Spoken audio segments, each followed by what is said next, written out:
3 मार्च को होली का क्रम है, उस दिन ग्रहण है, इसलिए धुरंडी का जो कार्य है वो 4 मार्च को सभी लोग मनाएंगे। गर्भवती नारी का जब गर्भ रहता है और उस समय पर गर्भ में जब संतान रहती है और ग्रहण, चंद्र ग्रहण हो चाहे सूर्य ग्रहण हो, ग्रहण अगर पड़ता है तो परिवार में शास्त्रों में ऐसा वर्णन आता है कि गेरू, गेरू मतलब लाल चंदन। कौन सा चंदन? जम के बोलो जरा। लाल चंदन।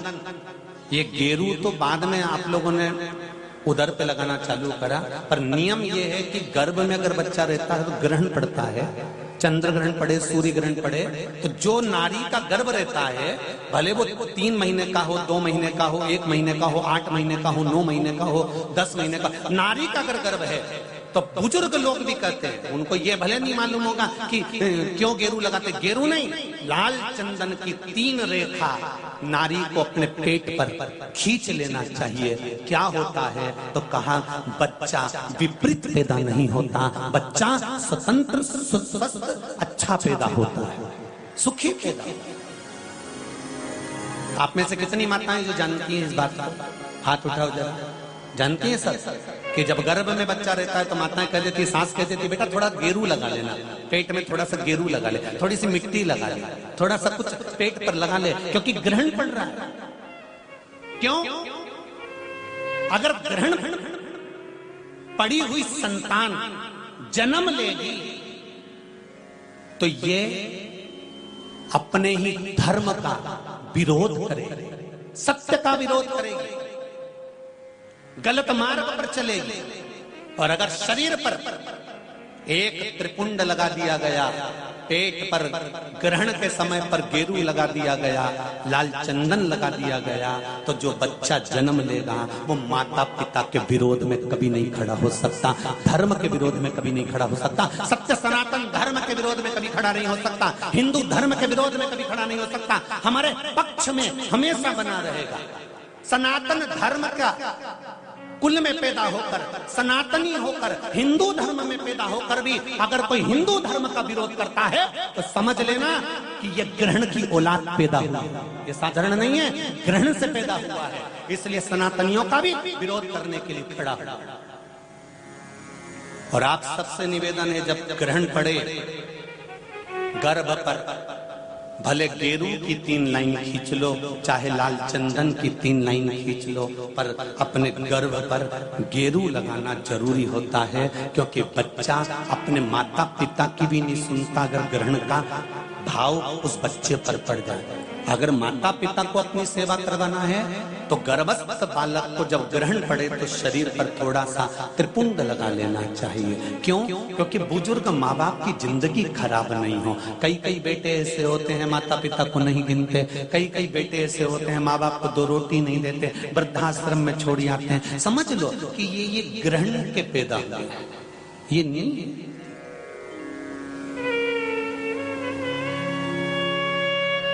आप लोग जानते हैं ना माता, सत्यता में बोलो, जब ग्रहण का समय आता है तो आपने अपनी बहुओं को कहा कि नहीं कहा गेरू लगाने का? बोलो जरा, हाथ उठाओ, किस किस ने कहा ये बात? कहिए। आप लोगों को ध्यान में है, बुजुर्ग माता इस चीज को जानती हैं, रखिए। बुजुर्ग लोग इस बात को जानते हैं कि गर्भस्थ अगर बच्चा है और ग्रहण पड़ रहा हो तो त्रिपुंड लगा लेना चाहिए। एक प्रश्न खड़ा हुआ था, गुरुजी गर्भ में जब बच्चा रहता है तो गर्भवती नारी को, वो प्रश्न कल का था, समय हो गया था इसलिए हम बता नहीं पाए, गर्भवती नारी को शंकर भगवान का पूजन गर्भवती नारी को कब तक करना चाहिए? गर्भ में अगर बच्चा रहता है तो गर्भवती नारी को शिव जी के शिवलिंग की पूजन कब तक करना चाहिए? पहले तो ये बताओ कि किसने कहा कि गर्भस्थ नारी को भगवान का पूजन ही नहीं करना चाहिए? पहले तो उसको ढूंढ के लाओ कि भैरू है कहां वो, उसको पकड़ो, कालिए को जा मिल जाए, और उससे पूछो कि हमारे शास्त्र में, हमारे धर्म में, हमारे पुराणों में तुम कितनी पुराण उठाओगे? 18 पुराण, 6 शास्त्र, 4 वेद, कौन से उठाकर लाना चाहते हो? कितने उपनिषद उठाओगे? सारे संहिताओं को उठाकर ले आइए, सारे पुराणों को उठाकर ले आइए, सारे शास्त्रों को उठाकर ले आइए। और अगर आपके पास में नहीं है तो सीहोर में आइए, कुबेरेश्वर धाम के लाइब्रेरी में बैठकर एक एक पुराण का अध्ययन कर कर जाइए, एक एक संहिता का अध्ययन कर कर जाइए, एक एक शास्त्र का अध्ययन कर कर जाइए। वहां सारी किताबें मिल जाएंगी आपको। आप पढ़ो और कौन सी पुराण में लिखा है हमको भी छाट कर बताओ कि गर्भवती नारी को शंकर का भजन नहीं करना चाहिए, गर्भवती नारी को शिव जी को नहीं छूना चाहिए। कहां लिखा है? यहां तो शिव महापुराण की कथा कहती है कि गर्भवती नारी जब भगवान शंकर को 1 लोटा पानी चढ़ाती है तो उसका बच्चे का बाल बांका नहीं हो सकता, बच्चा पूर्ण पैदा होता है, अस्वस्थ नहीं हो सकता, स्वस्थ होता। भस्म त्रिपुंड, और उस भस्म त्रिपुंड की रेखा और उस रेखा की जो भस्म है उसके माध्यम से शुगर और बीपी के लेवल को लाना। समझ लेना जरा अच्छे से। कथा कहीं अगर इधर उधर से निकल गई ना तो फिर गई।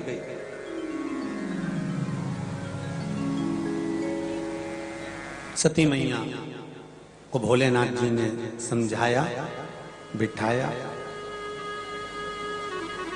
कथा श्रवण करने के लिए बैठ गए।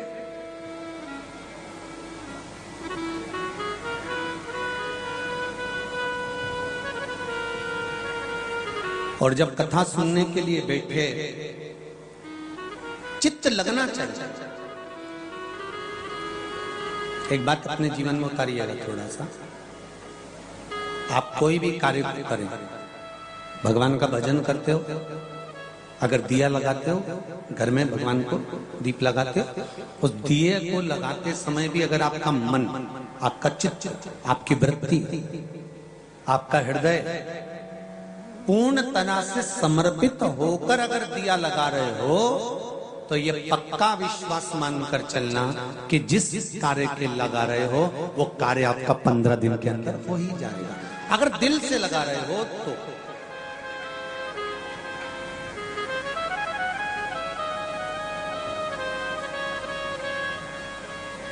विश्वास रखकर अगर दिया लगा रहे हो तो। और यदि विश्वास रखकर दिया नहीं लगाया गया तो तुम जिंदगी भर दीप लगाओ, उसका कोई फल नहीं, पूरे जीवन दीप लगाओ, पूरे जीवन।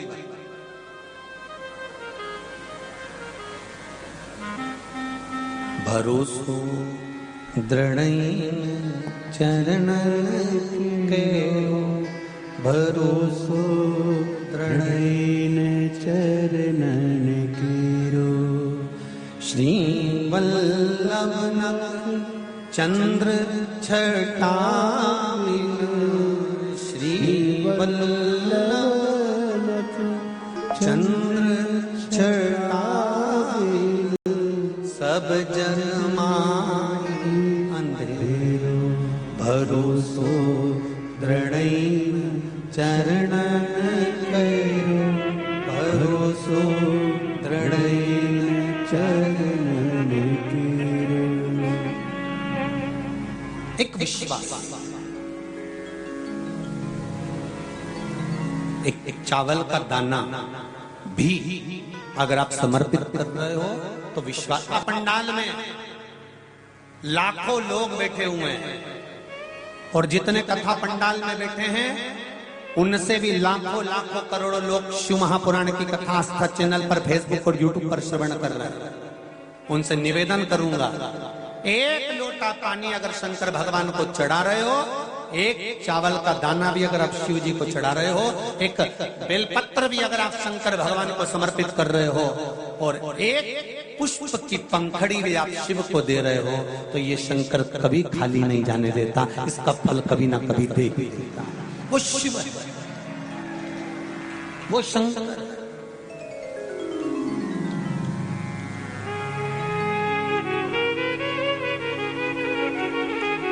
हाँ, शंकर के अनुकूल चल, शंकर से विपरीत नहीं चलना अपने को। शंकर के अनुकूल चलने का प्रयास करिएगा, शंकर से विपरीत नहीं।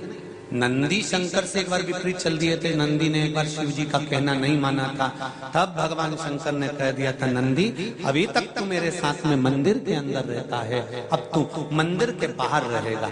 एक बार नंदी ने कहना नहीं माना था तो शंकर जी के मंदिर के बाहर नंदी हो गया, अंदर नहीं रहा। उसी तरह आप भगवान की भक्ति के अनुकूल चलते हो तो भगवान के हृदय में विराजमान, और भक्ति के अनुकूल नहीं चल पाते तो आप शिव भक्ति से शिव शिव शिव। हमारे यहाँ पर एक प्रसंग बुजुर्ग माताएं बहुत पहले से कहती आई हैं, शायद यहाँ पे भी जितनी बुजुर्ग माताएं बैठी होंगी वो जानती होंगी। 9 महीने में नारी के गर्भ में जब 9 महीने बच्चा रहता है तो कोई एक महीना ऐसा होता है जिस महीने में बुजुर्ग माताएं कहती है कि नदी नाले मत नहाना। बोलो सही है कि गलत है? अरे जम के बोलो जी जी सही है। एक महीना ऐसा होता है, वो 7वां हो कि 6ठा हो कि 8वां हो, जो आपके स्मरण में होगा। कई माताएं कहती हैं और बुजुर्ग माताएं कहती हैं तो बहुओं को लगता है ऐसा कोई होता है, ये तो ढोंग प्रपंच है, ये तो ढकोसला होगा, ये तो ढोंग होगा। पर उसका प्रसंग कई बहुओं ने माताओं से कहा होगा ऐसा कोई होता है क्या कि मैं मायके नहीं जाऊं और ये वाले महीना, एक महीना 9 महीने में एक महीना मेरी माताओं के गर्भ के समय का ऐसा होता है कि जिस महीने में बुजुर्ग माताएं कह देती है कि इस महीने में तुम नदी नाले मत लांघो, अपने घर में रहो, स्वस्थ रहो, ना कहीं जाना ना कहीं आना। डॉक्टर को दिखाने जाना हो तो चले जाओ, मना नहीं, पर नदी नाले लांघ कर मत जाना, इधर हो तो चले जाओ। बुजुर्ग माताएं कहती हैं। अब इन बुजुर्ग माताओं को किसने बताया ये कि नदी नाले मत लांघना? वो प्रसंग ये शिव महापुराण की तर्पण, जो शिव पुराण की कथा आप सुन रहे हो, वो प्रसंग यहाँ मिलता है कि स्वधा तप कर रही है और उसके तप करते समय वो अपने बच्चों को जन्म देने वाली है, और उस समय पर यमराज की धर्मपत्नी धुमोरना समझाने के लिए आती है। 1 महीना लगता है धुमोरना को स्वधा को समझाने के लिए। इसलिए हमारे यहाँ पर बुजुर्ग माताएं कहती है कि इस महीने में तो नदी नाले मत लांघना, क्योंकि यम की पत्नी आई है। जब गर्भस्थ बच्चा रहता है, जब गर्भ में संतान रहती है, गर्भ में जब औलाद रहती है, गर्भ में जब संतान रहती है, तो नारी के 9 महीने में से 1 महीना ऐसा निकलता है, बच्चा पूरी तरह से स्वस्थ होगा, धड़कन भी होगी, सब कुछ होगा, तुम भी अच्छे रहोगे। पर 9 महीने में 1 महीना कष्ट का तो जाता ही है, ये निश्चित है। क्यों? क्योंकि उस समय पर स्वधा के पास में धुमोरना यमराज की पत्नी आकर बैठी थी, जिस समय पर स्वधा अपने बच्चों को प्रकट कर रही थी, तब उस समय पर धुमोरना आकर विराजमान हो गई, यमराज की पत्नी आकर विराजमान। अब नई नई बहुएं तो इस बात पर विश्वास नहीं करती हैं, पर मुझे आश्चर्य इस बात का होता है कि बुजुर्ग माताएं कितनी विद्वान होगी पुराने समय की, कि उनको शिव महापुराण की ये संवाद धुमोरना का यमराज की पत्नी का किसने सुना होगा। और ये बुजुर्ग माताओं को भी मालूम, इनकी सास ने और उनकी भी सास ने और उनकी भी सास ने, मतलब सनातन हिंदू धर्म कितना पुराना सनातन धर्म है, जरा विचार करिए कि वो आज तक चले आए। अब उसको लोग ढोंग के ले, ढकोसला के ले, चाहे कुछ के ले। अब ये तो अब यहाँ बैठकर आप लोगों को कुछ शिव पुराण के, कुछ स्कंद पुराण के, कुछ पद्म पुराण के, कुछ अग्नि पुराण के, कुछ नर्मदा पुराण के कुछ उपाय यहाँ से बता दिए जाते हैं। अब उसमें लोग हमें टोटका वाला महाराज कहें, चाहे जो महाराज के, उनकी मर्जी। आग लगे बस्ती में, सियोर वाला रहे मस्ती, अपने को क्या करना उसमें, वो जो बोले बोलता रहे। शिव महापुराण की कथा कहती है, जन्म के बच्चा जब जन्म लेता है, जन्म के 1 महीने पहले अगर 1 लोटा जल शमी पत्र समर्पित कर शिव जी पर चढ़ा दिया जाता है तो नारी के गर्भ से जो बच्चा होता है वो कभी विकलांग नहीं हो सकता, मंदबुद्धि नहीं हो सकता, विवेकवान। नारी के गर्भ में संतान है, नारी के गर्भ में संतान। और एक बात और स्मरण रहे, नारी अगर गर्भस्थ बच्चा है और नारी को ऐसा लग रहा है कि ये जरूर कुछ परेशानी, कुछ कष्ट जीवन में आने वाला है, हो सकता है मेरे बच्चे को शंका जो होती है, उस समय पर भी स्वधा का स्मरण मूल हो जाता है, स्वधा का स्मरण। हम तो कहेंगे, कई लोगों ने भ्रम पैदा कर रखा है, कई लोगों ने भ्रम पैदा कर रखा है। कई महाराज लोग कह देते हैं कि जब गर्भ से नारी रहे तब शंकर भगवान को ना छुए, शिवलिंग का स्पर्श ना करे, शंकर जी को छुए नहीं। ना जाने कौन से महाराज ने कह दिया, एक आध बार मिल जाए तो पकड़ के सियोर लिया, जिसने कहा। जब शिव महापुराण की कथा कर रही है, अकाल मृत्यु वो मरे जो काम करे चंडाल का, और काल उसका क्या बिगाड़े जो भक्त हो महाकाल का। जो शंकर का उपासक होता है, शंकर का स्पर्श करता है, शिवलिंग का मात्र स्मरण, केवल स्मरण, केवल स्पर्श करता है, तो कहा उसके कौटि कौटि पाप छिन्न हो जाता है। तो गर्भस्थ नारी, अरे भाई लिंगायत संप्रदाय का वर्णन हिंगोली से करा था, परली से करा था कि लिंगायत संप्रदाय में शिवलिंग को मानते हैं। बच्चा गर्भ से जन्म लेता है, मां जब तक बच्चे को दूध नहीं पिलाती, जब तक उसका गुरु मंत्र नहीं हो जाता, उसको लिंगायत संप्रदाय के संत आकर जब तक गुरु मंत्र नहीं दे देते तब तक नारी उसको दूध तक नहीं पिलाती। यहां तक वर्णन, विचार करिए जरा। तो फिर कौन ने कह दिया कि शंकर भगवान के शिवलिंग को छूना नहीं चाहिए, गर्भवती नारी को स्पर्श नहीं करना चाहिए? और कौन सी पुराण में लिखा है, कौन से शास्त्र में लिखा है? यहां शास्त्र कह रहा है, शिव महापुराण, स्कंद पुराण, नील पुराण, नर्मदा पुराण, पद्म पुराण वर्णन करती है। आप दिल से, हृदय से, चित्त से शंकर भगवान की आराधना कर सकते हो। हाँ, नारी अगर गर्भस्थ बालक है और उसको चिंता है, बहुत टेंशन है, और उसके साथ शिव की आराधना कर रही है, तो बाबा के ऊपर एक बेलपत्र भी अगर वो चढ़ा रही है चावल के दाने के साथ, तो ये निश्चित है कि स्वधा उसके गर्भ की रक्षा करती है और बच्चा समाप्त नहीं हो सकता, ये निश्चित है। स्वधा तप करिए, साधना करिए, और तप साधना कर कर स्वधा के सम्मुख में 3 बेटियां प्रकट हो गई हैं। वो 3 बेटी है महाराज, 3 बेटियां प्रकट महाराज, मैना, धन्या और कला, ये 3 बेटियों का प्रागट्य सम्मुख में हो गया।